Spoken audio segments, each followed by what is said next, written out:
প্রতিদিন ঘুমানোর সময় তওবা করে ঘুমাও। পারবেন?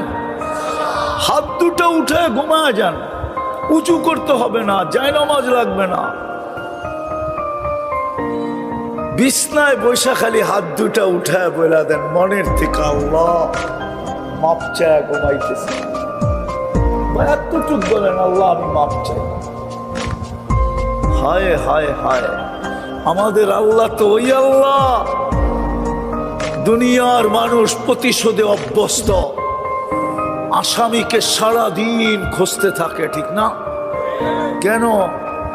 হ্যান্ডকাপ পড়াবে, বেড়ি পড়াবে, ডান্ডা বেড়ি পড়াবে, জেল জরিমানা হবে, দরকার হলে ফাঁসিতে ঝুলায় দিবে, ঠিক না?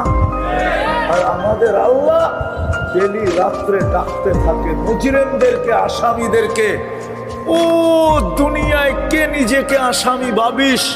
আমি চলে আসছি প্রথম আকাশে, হাত উঠাইতে দেরি, আমি মাফ করতে দেরি করব না। আল্লাহ তো আসামিকে ডাইকা ডাইকা মাফ করেন। পারবেন করতে? হ্যাঁ, কে কে অঙ্গীকার করতে পারেন ওয়াদা যে আমি আজকের থেকে আর ভুলবো না, ডেলি ঘুমানোর সময় আমি মাপ চাই ঘুমাবো?